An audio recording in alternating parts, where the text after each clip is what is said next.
जन्म जन्म का है ये संगम, राम रतन सीता वैभव धन। एक है पौरुष एक समर्पण, एक है रूप तो दूजा दर्पण। कहने को तो महलों के राजा, कौशल के महाराज, किंतु जीवन माता सा सरल जीते हैं।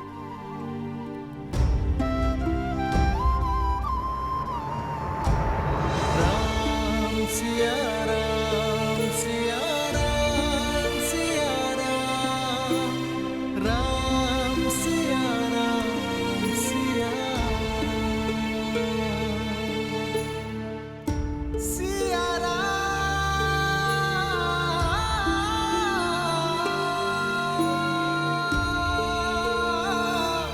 सिया राम सिया राम सिया राम। मुझे देखकर पीड़ा होती है या भय? जब भी तुम्हारे समक्ष आता हूं, तुम्हारे नेत्रों से कल कल अश्रु बहने लगते हैं।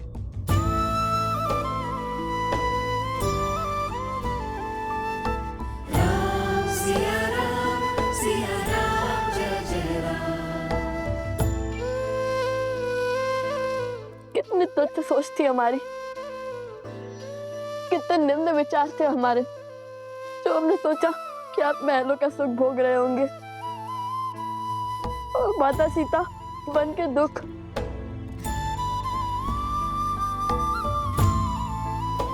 यहाँ आए तो समझ में आया कि एक और आप कौशल राज के महाराज की भांति अपने राज्य को हर संकट से बचा रहे हैं, और दूसरी ओर किंतु एक सन्यासी की भांति सब कुछ त्याग बैठे हैं।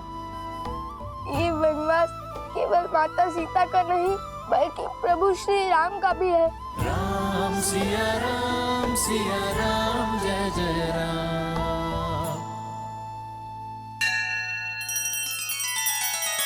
श्री रामचंद्र कृपालु भजु मन हरण भव भय दारुणम, नव कंज लोचन कंज मुख कर कंज पद कंजारुणम। सिया राम सिया राम सिया राम सिया राम सिया राम सिया राम।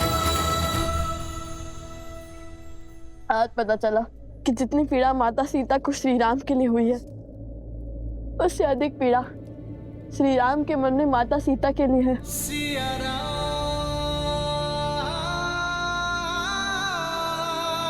सिया राम। तुम्हारे नेत्रों से झरते ये अश्रु तुम्हारी बातों से उठती ये विपदा, ऐसा प्रतीत होता है कि तुम्हारा दुख मेरे दुख से भी विशाल है।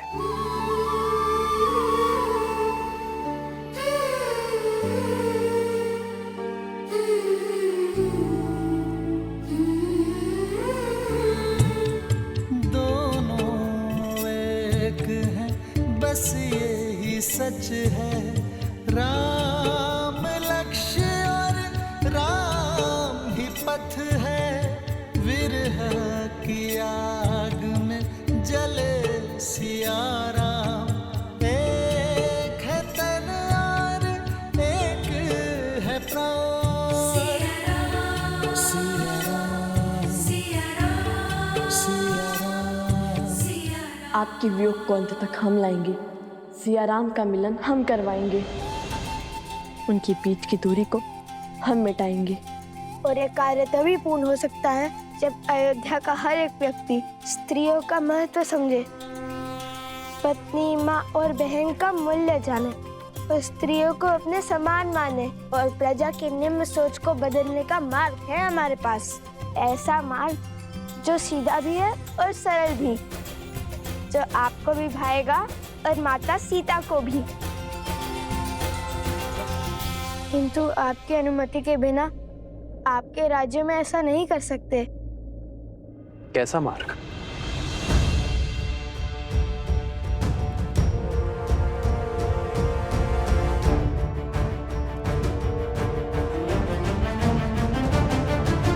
और इसके लिए हमें केवल एक दिन का समय चाहिए। हम वचन देते हैं इस शुभ कार्य में कुछ अशुभ नहीं होगा। आपके पुत्र होने के नाते हमें एक अवसर दे दीजिए।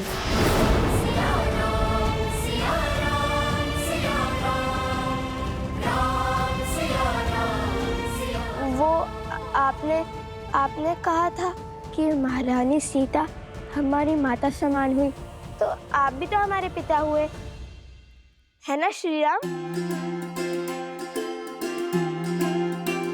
वैसे भी प्रजा के लिए तो राजा पिता समान होते हैं ना। और अब तो हम भी आपकी प्रजा ही हैं, सो आपके पुत्र हैं। और ये पुत्र अपने माता पिता को एक करने के लिए केवल एक दिन मांग रहे हैं।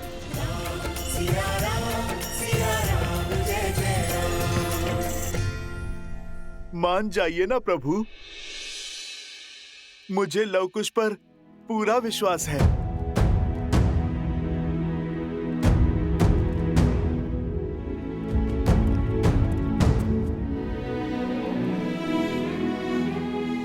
प्रभु, उनका उत्तरदायित्व मैं लेता हूं। और फिर यदि ये कार्य सफल हुआ तो ये राज्य पूरा खुशियों से भर जाएगा प्रभु। हर संकट टल जाएगा प्रभु।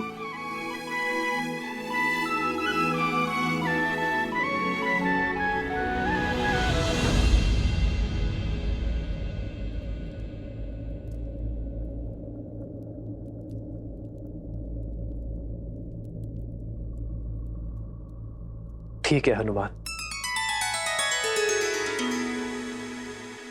उठो। किंतु एक बात स्मरण रखना, चाहे विचार हो या व्यवहार, कुछ भी थोपा नहीं जाना चाहिए।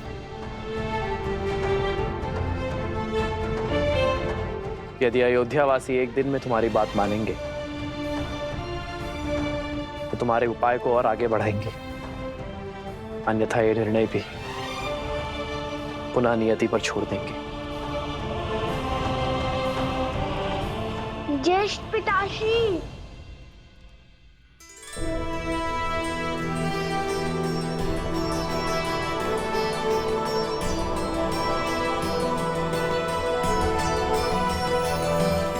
क्षमा कीजिए, किंतु हमने छुपकर आपकी सारी बातें सुन ली। लगता है हमारे भाई तुम्हारी ही तरह नटखट भी हैं।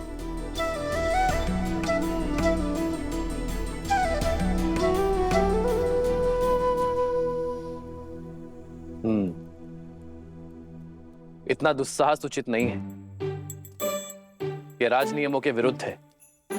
तुम लोगों से भूल तो हो गई है, अब इसका दंड भी अवश्य मिलेगा। नहीं पितामह, हम ऐसा कभी नहीं करते, किंतु बात बड़ी माता से जुड़ी हुई थी तो हमसे रुका नहीं गया। और फिर लव भैया और कुश भैया के उपाय में तो हमारी रुचि थी ही। भैया? जो आपको पिता मान रहे हैं वो हमारे भैया ही हुए ना। मंगल भवन मंगल हारी, द्रवहु सुदशरथ अजर बिहारी।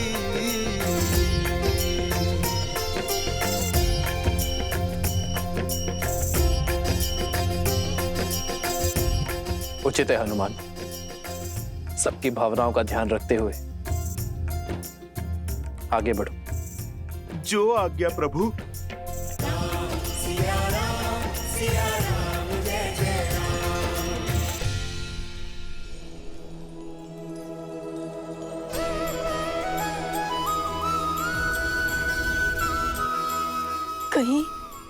कहीं एक स्वप्न तो नहीं है?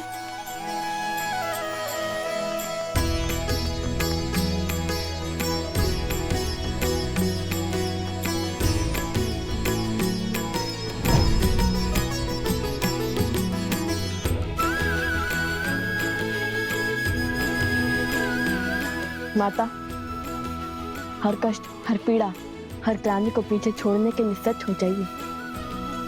हम आ गए हैं, किंतु एक सहायता की विनती लेकर। कैसी सहायता?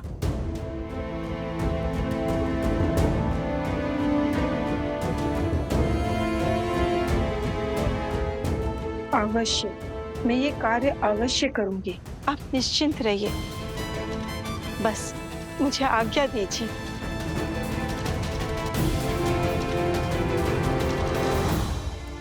हमें भी कार्य दीजिए भैया।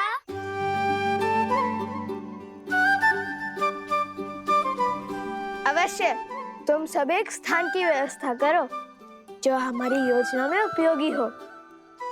जानते हो ना मैं कैसे स्थान की बात कर रहा हूँ? हम अभी उचित स्थान की व्यवस्था करते।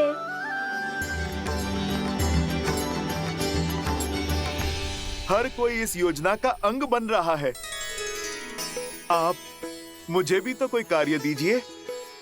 बताइए मुझे क्या करना है? हनुमान जी, आप जब हमारे पास थे तब हम आपकी कितनी सेवा करते थे। आपको अपने हाथों से ग्रास खिलाते थे। पर हम जब से यहाँ आपके अतिथि बनकर आए, आपने तो हमसे एक बार भी भोजन के लिए नहीं पूछा। भोजन क्या, मैं आपको 56 भोग खिलाता हूँ। आप दोनों चलिए, आइए।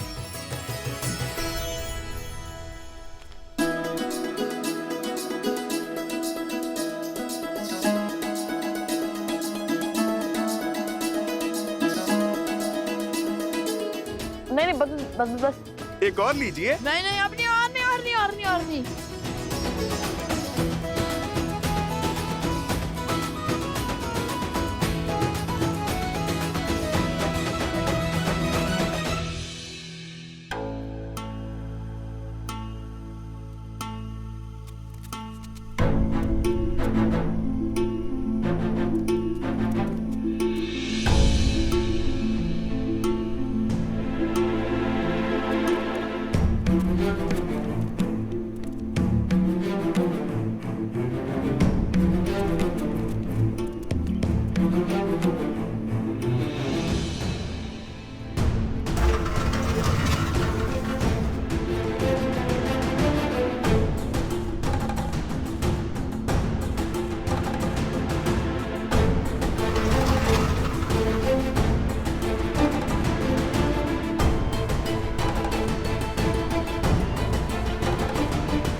स्थान उचित रहेगा।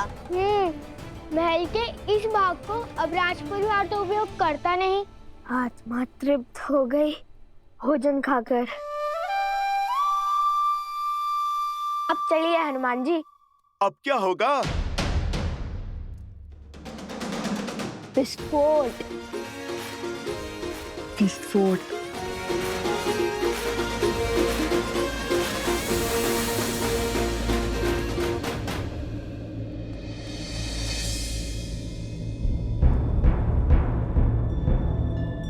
अरे, अयोध्या की सारी स्त्रियां कहीं चली गई हैं। सब की सब खो गई।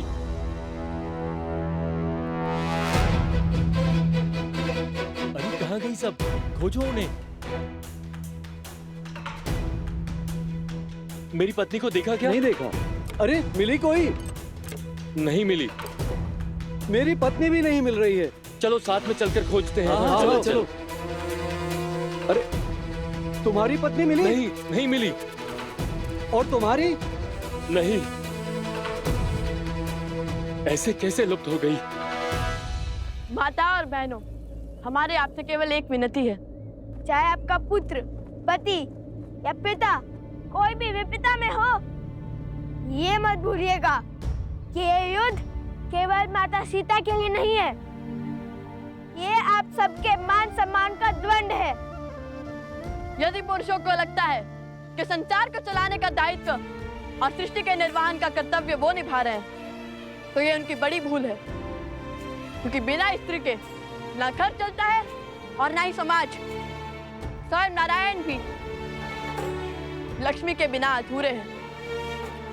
जब तक अयोध्या में राम राज्य की स्थापना नहीं होगी, तब तक श्री राम और माता सीता का वियोग समाप्त नहीं होगा। और जब तक सियाराम एक नहीं होंगे तब तक रामायण कभी संपूर्ण नहीं होगी। हाँ हाँ, हम आपके साथ हैं। आप जो कहेंगे हम वो करेंगे। हाँ हाँ, हम आपके साथ हैं। हाँ हाँ, हम आपके साथ हैं। चलिए हम सब मिलकर महादेव से इस कार्य के सफल होने की प्रार्थना करते हैं। हर हर महादेव, हर हर महादेव, हर हर महादेव, हर हर महादेव, हर हर महादेव, हर महादेव, हर हर महादेव। पूरे नगर में एक भी स्त्री नहीं है। ये कैसा संयोग है? कैसी घटना है? सब और देख लिया, कहीं कोई चिन्ह नहीं। अरे तो क्या आकाश खा गया या पाताल निकल गया? अरे मेरे पुत्रों की माता क्या पवन के वेग में उड़ गई?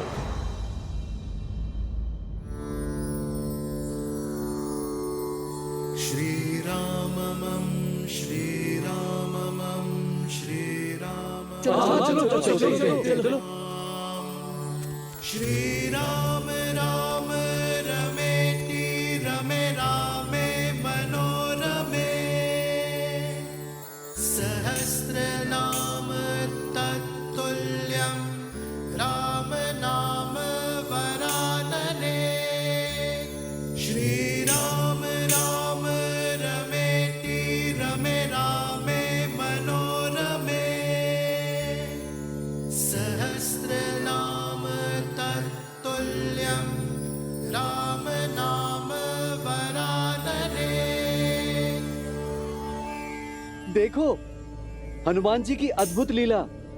उचित समय पर आए हैं हनुमान जी। अब यही हमारी समस्या श्री राम तक पहुंचाएंगे।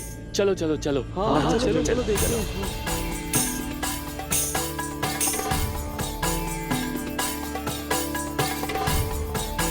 हनुमान जी, हनुमान जी, एक बहुत बड़ी विपदा आन पड़ी है, सहायता कीजिए हनुमान जी।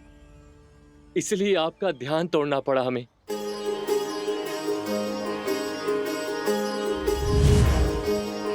हनुमान हनुमान हनुमान हनुमान। संपूर्ण अयोध्या एक साथ? क्या बात है? संपूर्ण नहीं, आदि अयोध्या हनुमान जी। ध्यान से देखिए, आपके समक्ष केवल पुरुष हैं। सभी स्त्रियां लुप्त हो गई हैं। माताएं, बहनें, बहू, बेटियां कोई नहीं है। कहीं ये किसी आसुरी शक्तियों का किया धरा तो नहीं? जय श्री राम।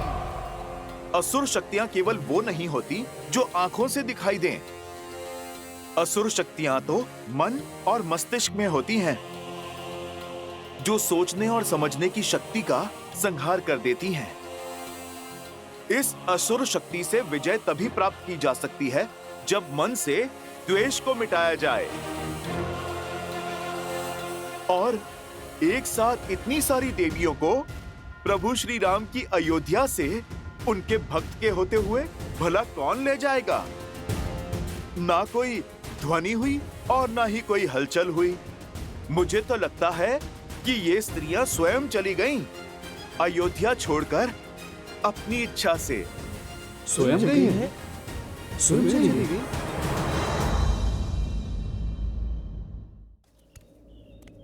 समझ में नहीं आता, न तो इतनी शक्ति है और न इतना साहस। तो फिर कैसे चली गई? जो स्त्री मेरी बिना आज्ञा के चौखट के बाहर एक पग तक नहीं रखती, जो स्त्री हमारे आदेश के बिना जल तक नहीं ग्रहण करती, वो घर संसार छोड़ गई। कैसे? क्यों?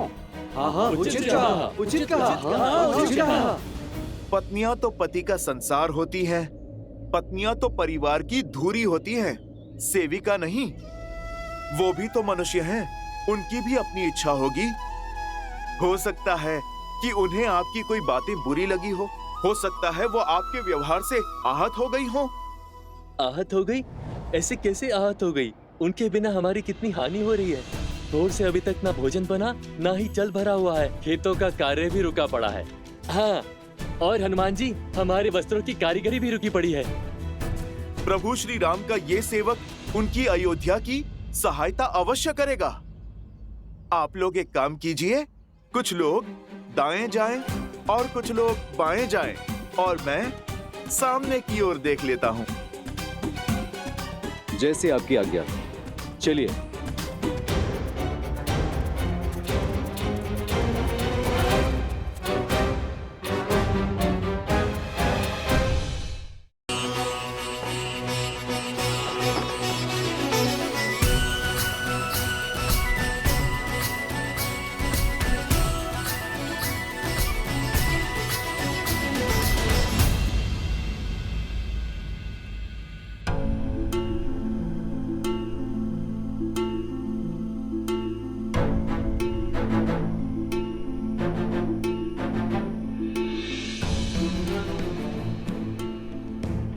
हमारे संतान और पति भूखे होंगे।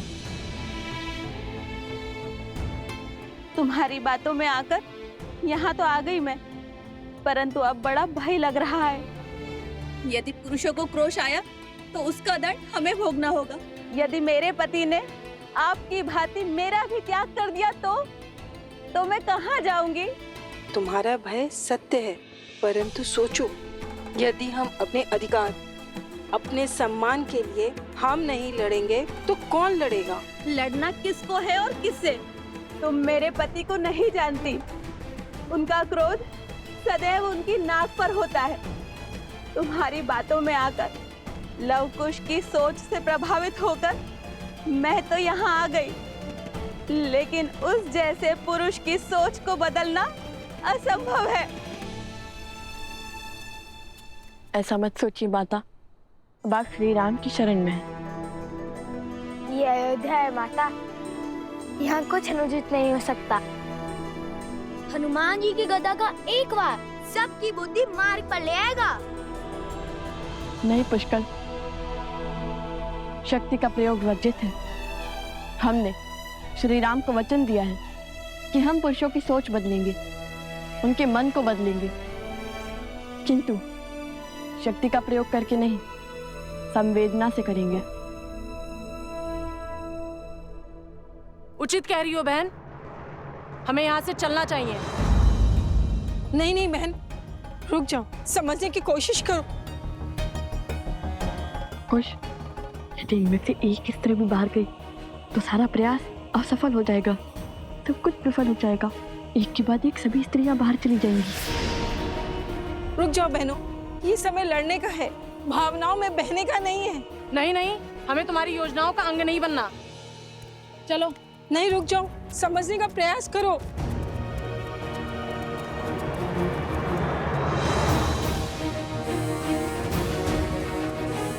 जिनमें एकता नहीं, वो एक दूसरे की क्या संबल बनेंगी? ये समय एकता की शक्ति दिखाने का है, और आप लोग हैं कि यहाँ से एक दूसरे का विश्वास तोड़कर जा रही है।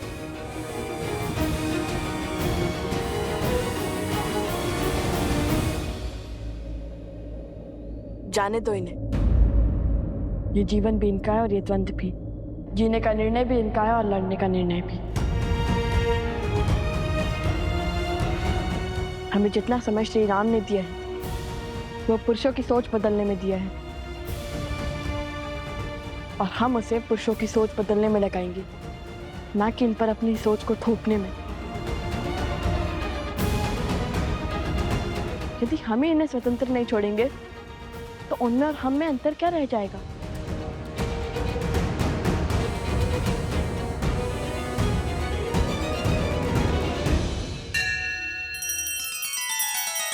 श्री रामचंद्र कृपालु भजु मन हरण भव भय दारुणम नव कंज लोचन कंज मुख कर कंज पद कंजारुणम।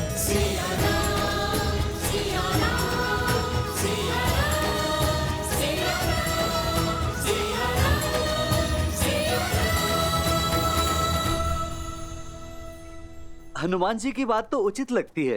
कदाचित वो सब अपनी इच्छा से कहीं चली गई हैं, क्योंकि श्री राम के होते हुए किसी आसुरी शक्ति का ऐसा दुस्साहस करना असंभव है।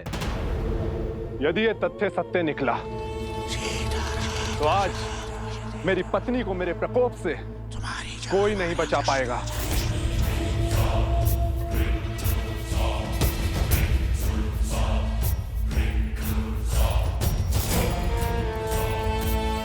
उन स्त्रियों को उनका उचित स्थान दिखाना आवश्यक है।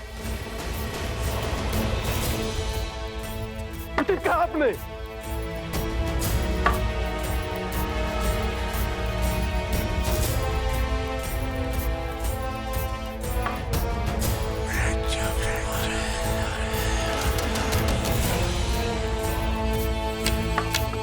तो चलो फिर आगे बढ़े।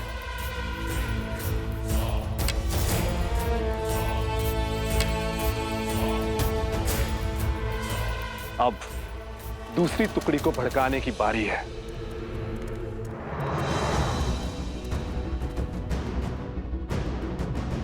उधर देखा था आपने?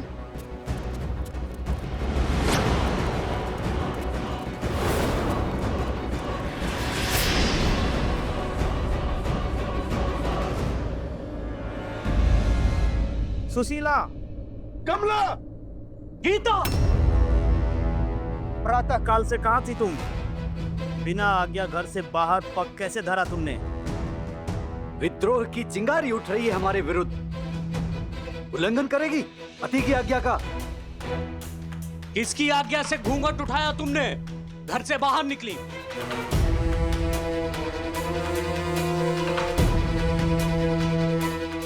इनको इनके विरोध का दंड देते हैं, पति के आज्ञा का उल्लंघन करने का फल देते हैं। बहुत बड़ी भूल हो गई। हे ईश्वर, रक्षा करना। आज तो ईश्वर भी नहीं बचा पाएगा तुम्हें।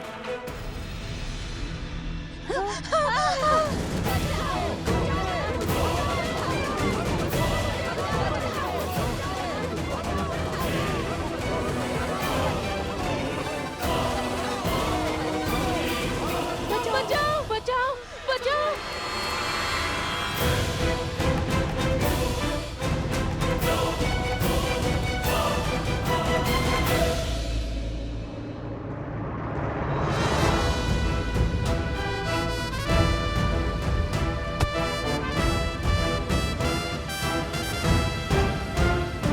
शांत हो जाओ, शांत हो जाओ, शांत हो जाओ।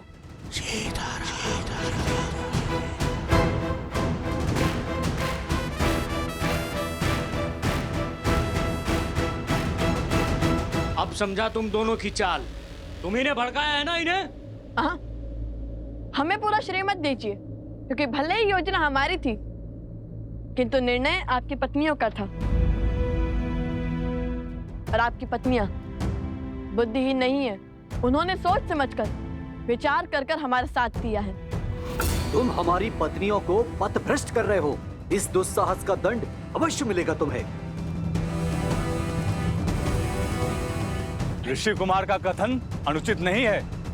हमारी स्त्रियां भी सम्मान के अधिकारी हैं। हमें तुम्हारा ज्ञान नहीं चाहिए। तुम सब अपनी पत्नियों को अधिक ही स्वतंत्रता दे रखे हो।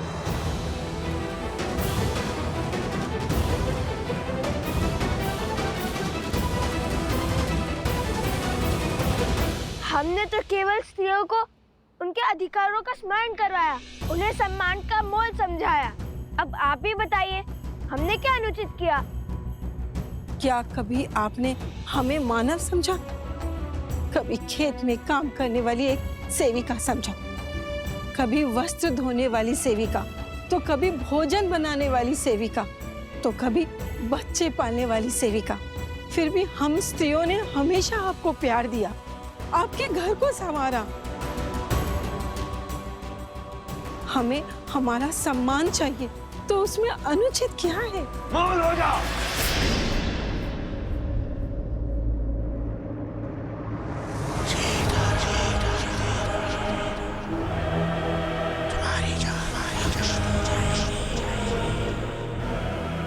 अब आएगा आनंद।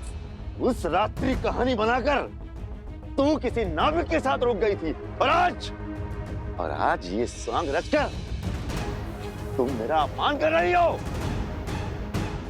जो स्वयं अपने सम्मान के लिए तरस रही है, वो दूसरे का क्या अपमान करेगी? आपके क्षण भर के आवेश ने महारानी सीता से उसका संसार छीन लिया। उन्हें वनवास जाने के लिए विवश कर दिया। आपने मुझे घर से निकाल दिया, परंतु कभी भी सत्य जानने का प्रयास किया? अब तो हमें बल दिखाना ही होगा। नहीं, इन्हें अपना युद्ध स्वयं लड़ना होगा। यदि ये अपने स्वाभिमान के लिए नहीं उठेंगी तो आने वाले वियोग में भी ये सम्मान नहीं पा पाएंगी। इस युद्ध की परिधि ये नारियां स्वयं निश्चित करेंगी। मूर्ख बालक, इन्हें लगता है ये महाराज सहस्त्रमुख की माया से बच जाएंगे। इतने वर्षों तक लोकापात और भेदभाव का जो बीज महाराज ने बोया है, आज उसका फल प्राप्त होगा। तो साहस की हर सीमा पार हो गई है आज। मुझे इस उद्दंड का दंड अवश्य मिलेगा। चल।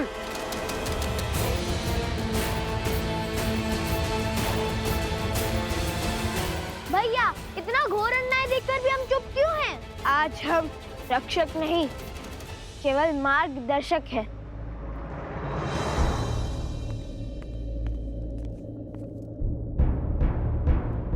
महाराज, नगर द्वंद्व का दंश झेल रहा है। स्त्रियों और पुरुषों में घोर तनाव है। पुरुष स्त्रियों के हर तर्क को निरर्थक मान रहे हैं।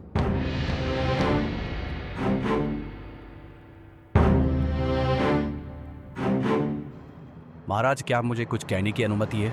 अवश्य। महाराज, कहीं ये द्वंद्व समाज का संतुलन न बिगाड़ दे। महाराज, युगों से चली आ रही परंपरा को बदलने की आवश्यकता क्या है? जब तक लव कुश नहीं थे तब तक सब कुछ ठीक था। आज पुरुष और स्त्रियों के बीच जो भी कुछ हो रहा है उसका कारण केवल लव कुश है। उन्होंने पतियों को पूजने वाली स्त्रियों को पतियों के ही विरुद्ध खड़ा कर दिया है। महाराज, हमारे समाज में पतियों को परमेश्वर का स्थान दिया जाता है। महाराज, यदि हम आज इस प्रथा को बदलते हैं तो इसका दुष्प्रभाव समाज पर अवश्य पड़ेगा। हम इनसे सहमत हैं महाराज। स्त्रियों को पुरुषों का सम्मान करना चाहिए, उन्हें पूजना चाहिए। प्रतीत होता है स्त्रियों के साथ साथ सभा का सम्मान करना भी भूल गए हैं आप सभी।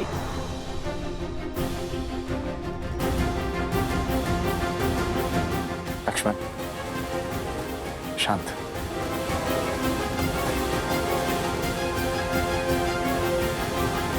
जो प्रथा समाज का ज्ञान बढ़ाए, जनजीवन को सफल बनाए, वही प्रथा समाज के लिए उत्तम और उचित है। और जो प्रथा समाज के आधे अंक, परिवार की धुरी, नारी का अहित करे, उसे दुख पहुंचाए, उसे सुधारने में ही समझदारी है। क्या रामराज्य की परिभाषा एक ऐसा समाज है जहां स्त्रियों को सेविका समझा जाता है, या फिर राम राज्य एक ऐसा समाज है जहां स्त्री और पुरुष एक साथ मिलकर सुख और सफलता का परचम ले रहे हैं?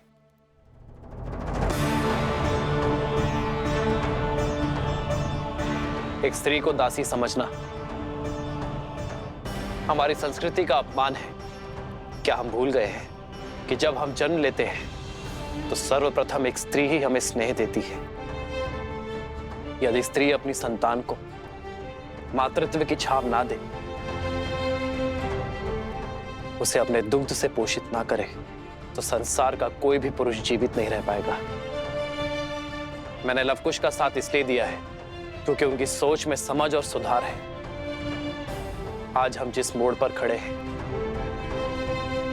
वो समाज का नया दौर है, जहां स्त्री और पुरुष कंधे से कंधा मिलाकर अपनी शक्ति से इस संसार को आगे बढ़ाएंगे। मुझे उन दोनों पर पूरा विश्वास है और मैंने उन्हें जितना समय देने का वचन दिया है उतना समय उन्हें अवश्य मिलेगा।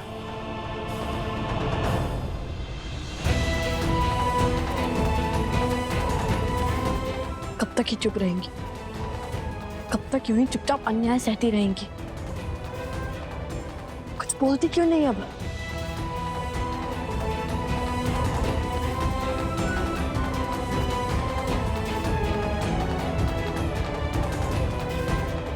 और अधर्म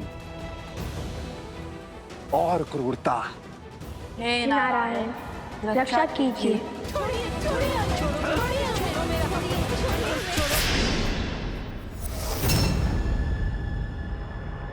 जय श्री राम। दे, मैं तुझे पाठ पढ़ाता हूँ। रुक जाओ।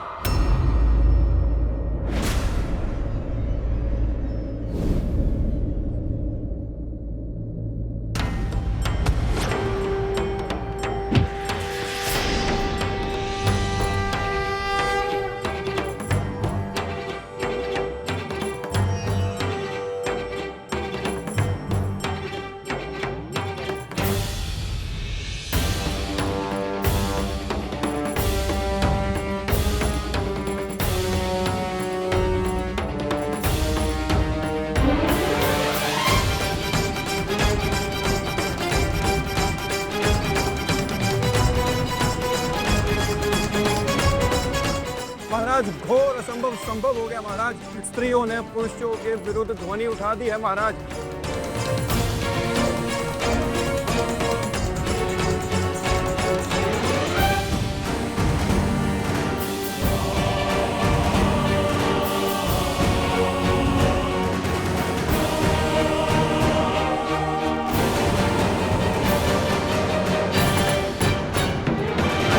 हमने अपमान के अनंत घुट पिए हैं, अनगिनत अत्याचार सहे, क्योंकि मुझे मेरी माँ ने सीख दी थी कि पति परमेश्वर है, किंतु आज मुझसे निकलकर मेरी बहू पर आई,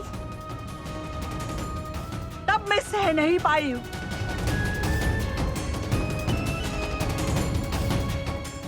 सोच का ये बीच इनके मन में अंकुरित होना आवश्यक था। अब जब ये अपने सम्मान के लिए लड़ने को सच है, तो हम भी इनका साथ देंगे।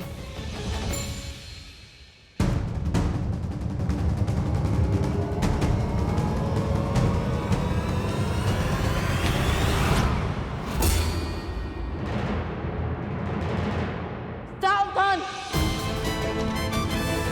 अब तक हम चुप थे, क्योंकि ये स्त्रियां चुप थी, किंतु अब जब ये अपने मान सम्मान को लड़ने के लिए सच हैं, तो हम भी सच हैं। अब कोई भी इन पर हाथ उठाने का दुस्साहस नहीं करेगा। हम भगवान वाल्मीकि के शिष्य प्रभु श्री राम और देवी सीता के भक्त, हमारे होते हुए कोई भी इन स्त्रियों पर अत्याचार नहीं करेगा।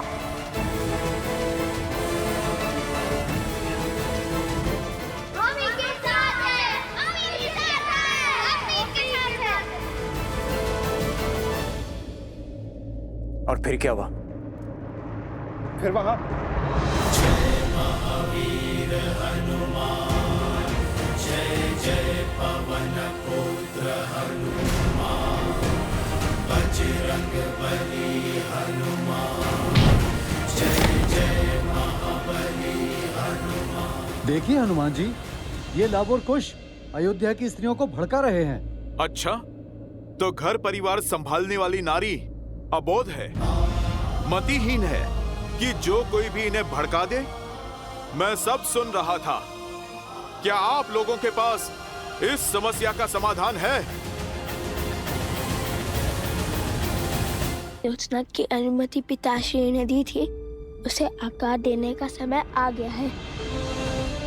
यदि अयोध्यावासी एक दिन में तुम्हारी बात मानेंगे, तो तुम्हारे उपाय को और आगे बढ़ाएंगे। मेरे पास एक उपाय है। यदि आप समझते हैं कि स्त्रियों का योगदान आपके जीवन में केवल खाना पकाना या फिर संतानों को संभालना ही है, यदि आप उन्हें अपने से कम और स्वयं से नीच आंकते हैं, तो ठीक है, केवल एक दिन अपने पत्नियों के बिना अपना जीवन चलाकर दिखाइए।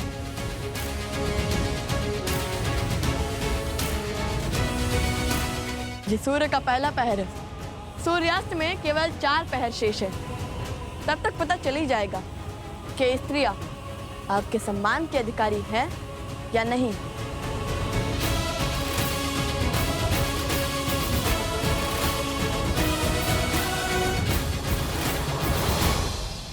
उचित ही तो कहा है लव कुश ने। क्या पुरुषों ने ये चुनौती स्वीकार करी?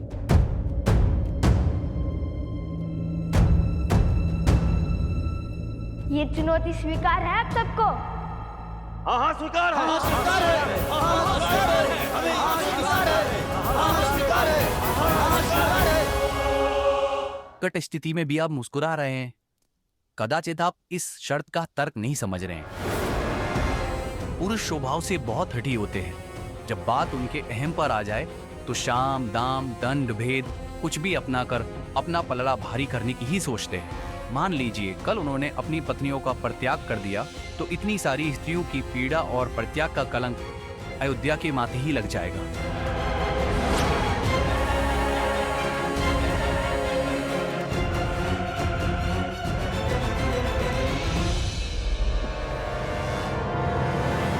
आर्य सुमंत,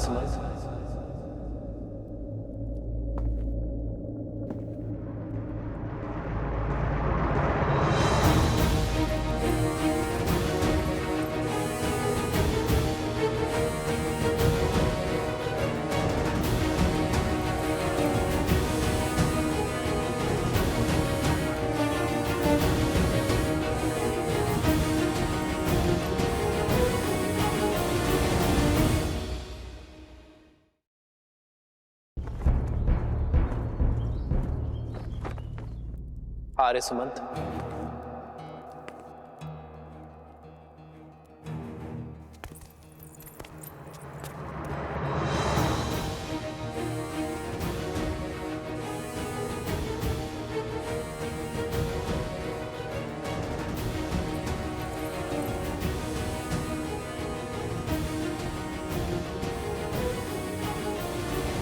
ये स्त्रियां आप ही की पत्नियां हैं ना?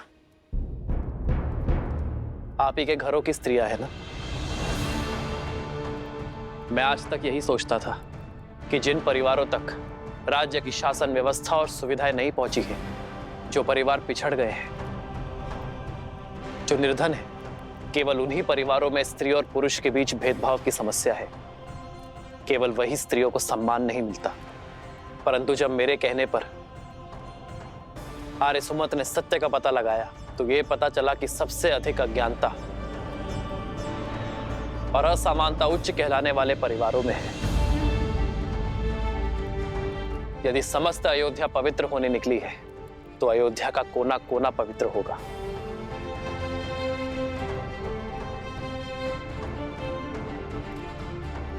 उर्मिला, मांडवी, श्रुतकीर्ति, तुम तीनों राजघराने की बहुएं हो, किंतु यदि आज तक किसी भी बात पर तुम्हारे मान सम्मान को, तुम्हारे अधिकारों की हानि हुई हो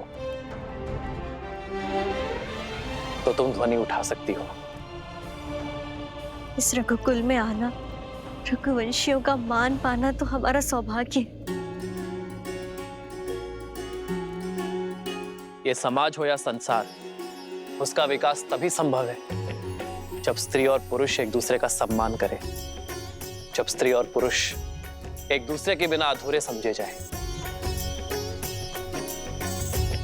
सियावर रामचंद्र की जय! सियावर रामचंद्र की जय! सियावर रामचंद्र की जय!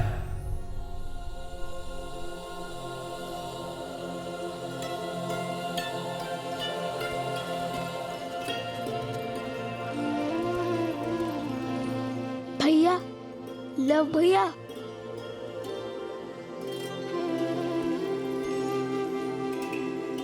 आज लव कुश ने अयोध्या की हर स्त्री को हर रूप से संगठित कर दिया।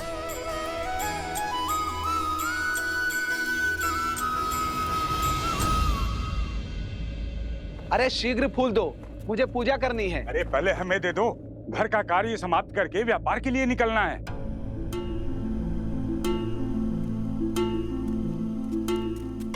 पिताश्री, बहुत भूख लगी है। अरे सुनती हो? अरे मैं तो भूल ही गया।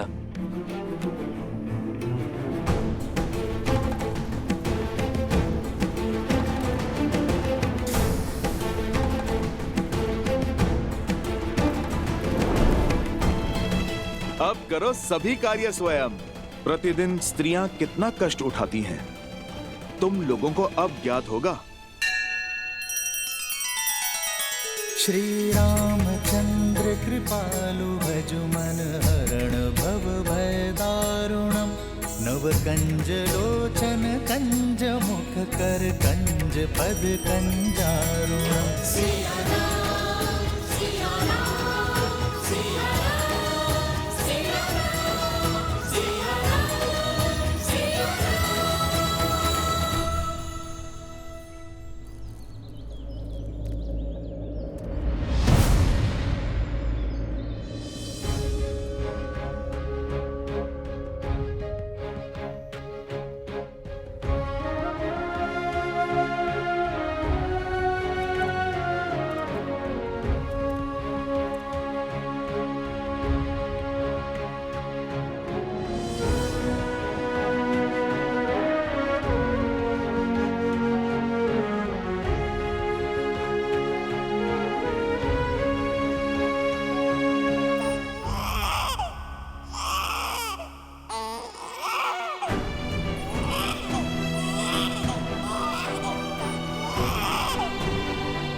पत्नी का स्मरण कर रहे हैं।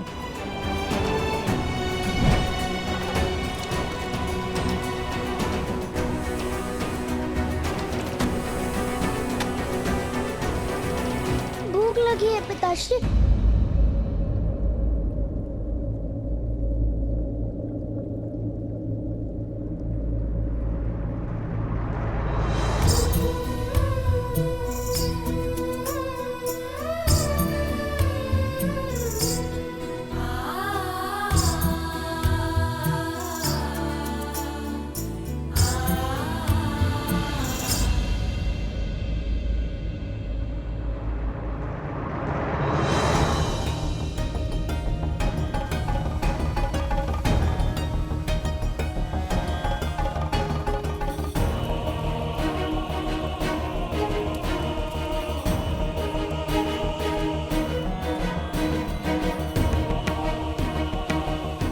तनिक पुष्प देना भैया।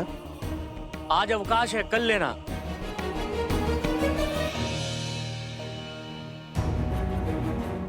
अरे मेरी दाल।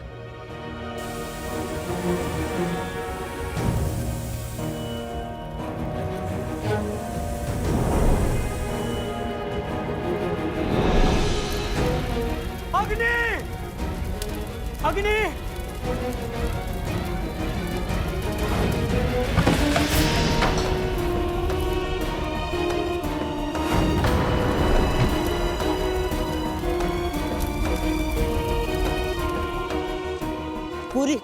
पूरी बस्ती अग्नि की चपेट में है।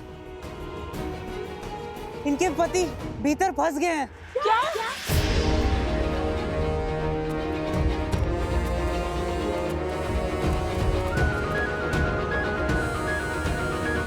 देखा भैया, जब बात परिवार पर आई तो ये कोमल और अबला कहलाने वाली स्त्रियां इतनी प्रचंड हो गई जैसे ये अपना घर नहीं संसार बचाने निकली हो, युद्ध करने आई हो। ये युद्ध ही तो है, मान का, सम्मान का, अधिकार का। और तुम देखना, हर बार की भांति इस बार भी यही जीतेंगी।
सभी पुरुष सुरक्षित हैं, किंतु ये अग्नि तो बढ़ती जा रही है।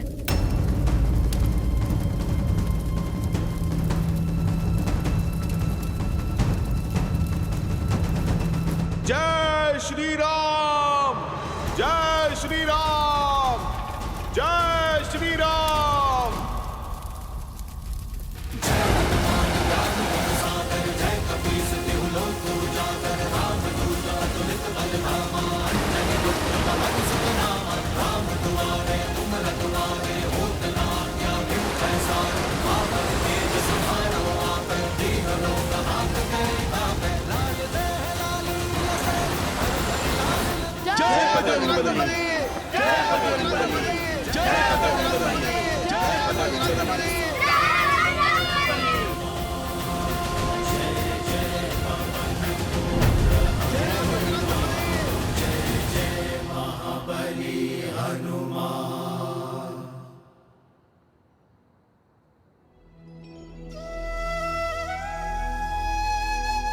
सम्मान के इस युद्ध में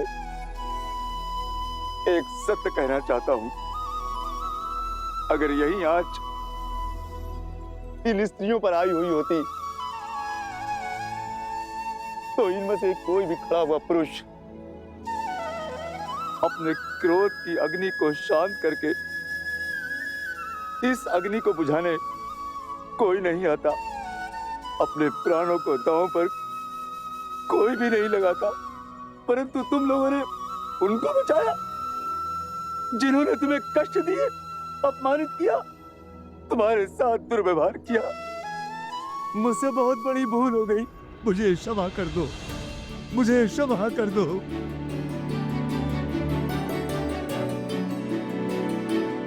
मुझे क्षमा कर दो, हमें क्षमा कर दो, क्षमा कर दो। नहीं नहीं, आपका स्थान यहाँ नहीं, हमारे हृदय में है। हमारा सिंदूर बनकर माथे पे चमकना है। आप तो हमारा बल है। आपको यूं निर्बल धरा पर हम नहीं देख सकते। हमें तो बस हाथ से सम्मान चाहिए, साथ चलने का अधिकार चाहिए।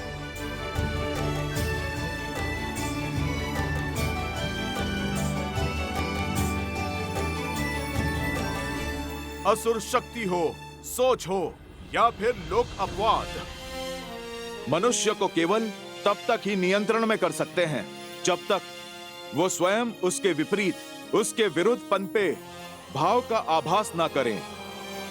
मन के कोने में छिपा एक छोटा सा द्वेष का भाव, जो वैसे तो व्यर्थ लगता है, कई बार असुर शक्तियों के बहकावे में आकर लोक अपराध की आंधी में बहकर धीरे धीरे बढ़ता जाता है और उसका अंधकार मन की सभ्यता के प्रकाश पर हावी हो जाता है।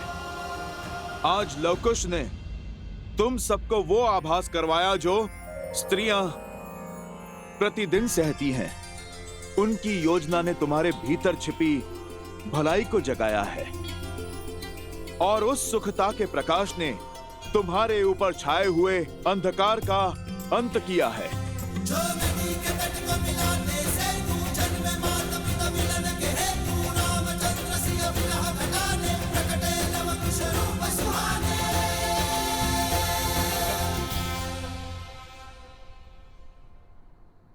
आपका बहुत बहुत धन्यवाद। आप दोनों ने हमारी आंखें खोल दी। स्त्रियों के बिना पूरा दिन जीने का प्रयास किया और सोचा ये शर्त तो बड़ी सरलता के साथ जीत लेंगे, किंतु जब स्त्रियों के बिना जीवन जीना आरंभ किया तो समझा कि स्त्रियों के बिना जीवन जीना व्यर्थ है, असंभव है। मुझे क्षमा कर दीजिए, मुझे क्षमा कर दीजिए। इनके बिना हम अधूरे हैं और हमारा जीवन भी, और इस बात का आभास आप दोनों ने हमें दिलाया। आज से पूरी अयोध्या के पुरुष ये सौगंध खाते हैं कि जिस राम राज्य की परिकल्पना श्री राम ने की थी उसका पालन करेंगे। हाँ, हम उसका पालन करेंगे। हाँ, हम उसका पालन करेंगे।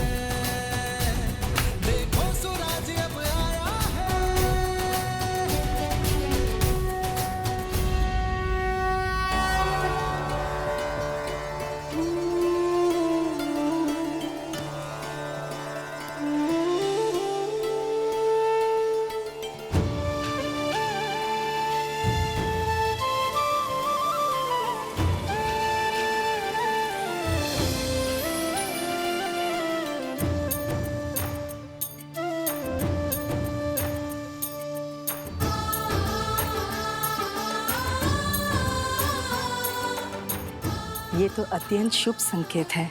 हाँ गुरुमा, लगता है लवकुश अपने लक्ष्य में सफल हो रहे हैं। तभी तो एक के बाद एक ऐसी सुखद अनुभूतियां और ऐसे शुभ संकेत मिल रहे हैं।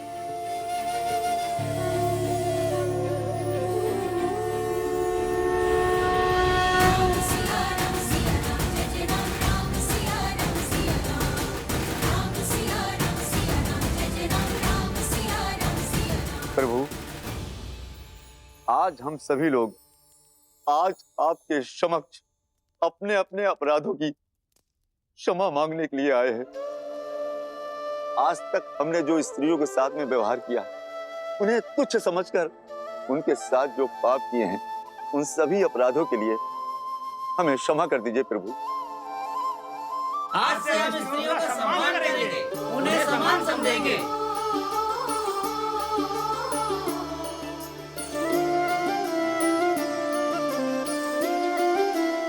शीघ्र ही समय आएगा जब अयोध्या से हर मलिनता नष्ट हो जाएगी,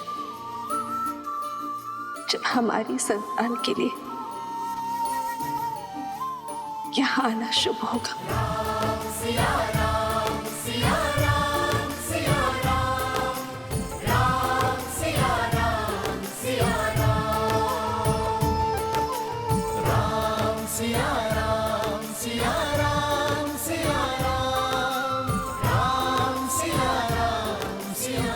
आप सभी के मन का ये परिवर्तन ही राम राज्य की नींव है। अधर्म और अन्याय का पथ छोड़ धर्म के पथ पर चलने का संकल्प सबसे बड़ा प्रयास है।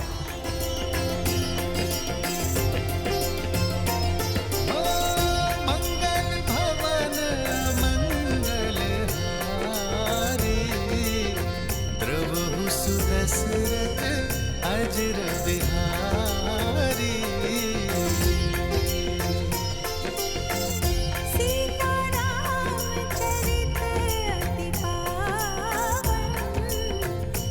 आयुष्मान भव। समाज की बड़ी पीढ़ी ये प्रयास करती है कि आने वाली पीढ़ी के संस्कारों में परिवर्तन ना हो, किंतु जब नई पीढ़ी अपने संस्कारों की रक्षा के लिए पुरानी पीढ़ी से द्वंद्व करे तो समाज में शुभ परिवर्तन आता है।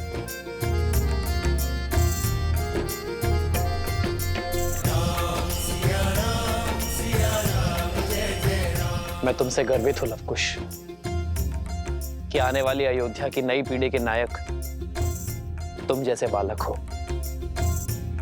जो समाज के उत्थान के लिए समाज के विरुद्ध खड़े होने का साहस रखते हैं।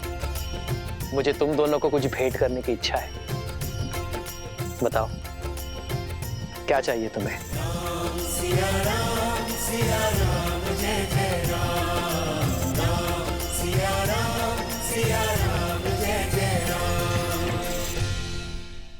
हमारे यहाँ आने का केवल एक उद्देश्य पूर्ण हुआ है, दूसरा उद्देश्य अभी शेष है। क्या है दूसरा उद्देश्य? बताइए ना, आपका यहाँ पर आने का दूसरा उद्देश्य क्या है? उद्देश्य का वृक्ष विश्वास के जल से सींचा जाता है और प्रभु श्री राम, आपको हम पर तनिक सा विश्वास तो हो ही गया होगा ना, तो उसी विश्वास को थामकर एक बार पुनः कर दीजिए। फिर अपनी इच्छा कहेंगे नहीं, साक्षात दिखा देंगे आपको। जब पिछली बार तुम दोनों से मिला था, तुम्हारे मन में कई प्रश्न और हाथ में धनुष थे, किंतु इस बार तुम्हारे हाथ में वीणा और मन में जो भाव है उसे समझने के लिए कल तक की प्रतीक्षा करनी होगी।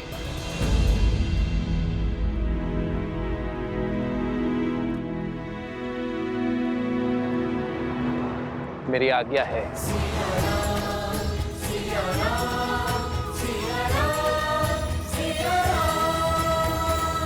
राम की मर्यादा और सीता का समर्पण है उनके पुत्रों में, तभी तो मेरी सोच को काट पाए वे दोनों। अयोध्या के स्त्री और पुरुषों को एक कर पाए वे दोनों। जब युद्ध का नाद छिड़ ही चुका है तो शस्त्र उठाने में कैसा संकोच। अब संसार का कोई भी बल शास्त्र मुख रावण को नहीं रोक पाएगा। समय आ गया है उस शक्ति को जागृत करने का जो लवणासुर के युद्ध के पश्चात से अचल है और रघुकुल से प्रतिशोध की प्यासी है। आप किसकी बात कर रहे हैं भैया? शीघ्र जान जाओगी। अब यहां से आगे केवल मुझे जाना है, अपनी शक्तियों से उसे जागृत करने।